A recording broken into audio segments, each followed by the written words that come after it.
I want to maybe stay on Davos for one more maybe round before we move on. You have seen Davos from 2006 till after the crash of 2008. And just before we came here, we were having a short chat, and you said you addressed depression in the post-2008 period. And of course, you have seen the euphoria of the preceding years. Euphoria to depression. How do these mood swings happen, and how does one balance out one's views, as it were? I think one reason is a lot of people have not strived for their success. They are successful by chance. That's why they're euphoric and depressed. If they had crafted their success, you would know the mechanics of success. It doesn't matter what's happening today, you know where you're going anyway. Nobody can take that away from you. So people who do not know the mechanics of what they're doing, the fundamentals of what they're doing, by chance, because of situational help, somebody becomes successful, he is euphoric, he thinks they're hitting a lottery, they're not successful. Hitting a lottery is not success, it's just chance. So because of that, you see too much of these swings. And anyway, as I was telling you, they asked me to handle this session called recession and depression. It was 2008, just then recession had moved into the European and American market. All these billionaires were carrying long faces, so I am supposed to spread it a little bit. Spread a smile, that is. So I said, recession is bad enough. Do you need depression on top of it? You always dreamed, you want to walk the beach, you want to swim, you want to go play golf. Okay, this is the time, less work, this is not the end of the world. And above all, the way we have structured our economic process in the planet is such that if we fail, we will be depressed.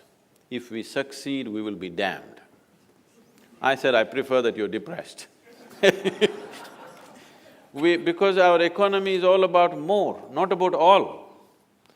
I think the business leaders, people who have reached a certain level of success, should shift their attention from more to all. All would naturally be inclusiveness. More is taking, all is an embrace. Indeed. Moving on to something that we see across India today, the mood of negativity. In a way, it is a continuum of this depression that we are looking at. But this collective mood of negativity, how do you look at it, and how do you actually explain? I think you meet only the people in the boardrooms. Right now, a lot of people, too many people, including the business leaders and the media, everybody is constantly talking about India will become a superpower, which makes me very apprehensive. You don't have legs and you want to climb Mount Everest. It sounds really apprehensive to me because we are going to flounder with this kind of attitude. Everybody is talking about India becoming superpower. You need to understand this in this country right now for 1.2 billion people. You neither have the roads, nor the airports, nor the infrastructure, nor the homes, nor even enough trees or not enough rivers, not even a piece of sky for 1.2 billion people. The only thing that we have is we have a population. We've done well on that. We have a huge population.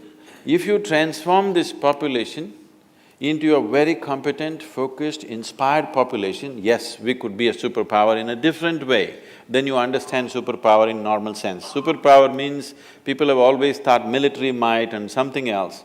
But we will be a superpower because just about anywhere you go, already we see that, but in a much bigger way, every company on the planet could be led by an Indian, that is superpower. We're all over the place. Somebody was telling, see, this is Bharat, Mahabharat is elsewhere else. No, it's in a different place. So, I know there's one segment of people who are constantly morose about markets going down, markets going up and stuff. There's another level of people who are too loose in their thought that they think we are going to become a superpower. We don't have the fundamentals. I don't have to tell this to you, you know better. We don't have the fundamentals to become any kind of superpower. It's just too much of nonsense. Our problem is, we're too dramatic in our minds. We exaggerate our success, we exaggerate our failures. It doesn't matter, the crowd sees it that way, it's all right. But people in positions of responsibility and leadership should be able to see what is the reality, not imagining things about being superpower, not imagining things about going into dumps. Both are not true. We are at a threshold. We are sitting with a possibility, a huge possibility in front of us. But between possibility and reality, there is a distance. Do we have the necessary commitment, strength and focus to walk the distance? That's a big question. Is every one of us working towards creating an India which will have the necessary focus and commitment to walk the distance from possibility to reality? This is still a question mark. Which way we will go, we don't know.